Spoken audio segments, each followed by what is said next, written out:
High court ने कहा है कि बंदूक के दम पर जो शादी होता है उसको हम मान्य नहीं मानेंगे। हाईकोर्ट का ये बड़ा फैसला है। एक आदमी का, एक जवान का जो ये मामला था, लेकिन ये पूरे कॉन्टेक्स्ट में देखा जा रहा है और किसी भी हाईकोर्ट का फैसला होता है तो उसका आधार बना करके दूसरे प्रदेशों में या पूरे देश में उसको इम्प्लीमेंट किया जाता है। लेकिन जो यहाँ हमारे साथ जो लोग हैं, महिला साथी हैं, उनसे हम ज़रूर जो है वो बात करेंगे और जानने की कोशिश करेंगे कि क्या है लोगों का कहना हमारे साथ है।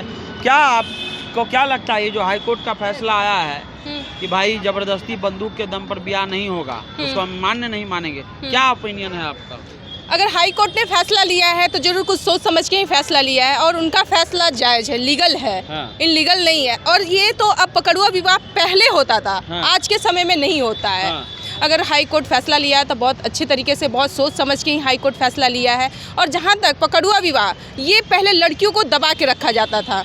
अगर शादी विवाह होता था, पहले अच्छे लड़के थे, अच्छे लड़के बारात में जाते थे तो उनका पहले ब्यौरा किया जाता, जांच के पड़ताल किया जाता था। कोई पूछता था भाई साहब आप कहाँ से आए हैं, ये आप क्या करते हैं, उनसे पहले पूछ लिया जाता था। उसके बाद उसी मंडप में, जिस मंडप में एक लड़के का शादी हो रहा है, एक लड़की का शादी हो रहा है, उसी मंडप में उस लड़के को भी बैठा के जोर जबरदस्ती से, लड़की को बुला के जोर जबरदस्ती शादी कर दी जाती थी। लेकिन ये एक बहुत गलत तरीका था। वो लड़कियों को इसलिए गलत है कि वो लड़की कल के डेट में ससुराल जाएगी तो उसको ससुराल वाले उसको दबा के रखते थे कि तुम्हारे साथ मतलब कि जायज़ शादी नहीं, तो माँ बाप के जबरदस्ती शादी किया है तो तुम कुछ बोल नहीं सकती है। तो वो लड़की खाना भी ना दे तो वो लड़की अपने खुल के बोल भी नहीं सकती थी कि मेरे साथ ये हुआ है, ऐसे हुआ है, क्योंकि वहाँ तो बेचारी का कुछ में ये गलती नहीं था, उनके साथ तो जोर जबरदस्ती किया गया है।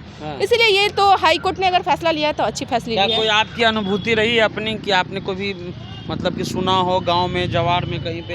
गांव में तो, मेरे गांव में तो अभी फिलहाल ऐसा नहीं हुआ है, लेकिन आन गांव में हम सुने हैं ऐसा कि पहले लोग पकड़ुआ विवाह करते थे। पहले लोग करते थे। अब बहुत रेयर मिलता है सुनने को कि पकड़ुआ विवाह हो रहा है। पकड़ुआ विवाह मतलब कि रेयर के सुनिए। हाँ, ये ज्यादातर पकड़ुआ विवाह होता है मगहिया लोग में। मगहिया लोग ज्यादातर ये करते हैं, पकड़ुआ विवाह पकड़ के विवाह करवा देते हैं जानबूझ के। मतलब अच्छा, एक चीज़ और है कि जो हाई कोर्ट का फैसला आया वो तो पूरे अब देश में उसका आधार बना करके केस लड़ा जाता है।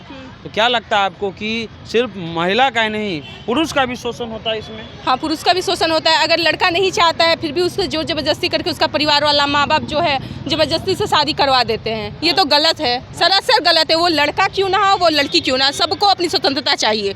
और जहाँ तक लड़की हो, आजकल की लड़कियाँ अपने पैरों पर खड़ा होना चाहती है, उसके बाद शादी विवाह करना चाहिए। आजकल देखिए कोई भी नाबालिग जब तक वो 25 साल 26 साल नहीं हो जाता तब तक कोई लड़की शादी नहीं करना चाहती है। गांव वाले इस पे बहुत सारे बोलते भी हैं कि अपनी बेटी को बुढ़ावा देगा तो शादी करवाएगा, इसके शादी नहीं करवा रहा है, ये वह, हाँ ये सब नहीं करवा रहा। तो अरे ये तो देखिए कि वो अपने पैर पे खड़ा होनी चाहती है, तभी शादी नहीं करना। अपने पैर पे खड़ी हो जाएगी तो कल के डेट में वो ससुराल जाएगी, पति उसका ताना नहीं मारेगा कि तुम मेरे पैसों से खा रही हो। खुद सेल्फ इंडिपेंडेंट हो जाएगी तो खुद कमाएगी, खुद खाएगी, खुद खर्च करेगी, दो पैसा मांगने की मोहताज तो नहीं रहेगी ना। तो स्वतंत्र होना चाहिए, लड़कियों को भी स्वतंत्र होना चाहिए पूरी तरीके से। मेरा यही है राय।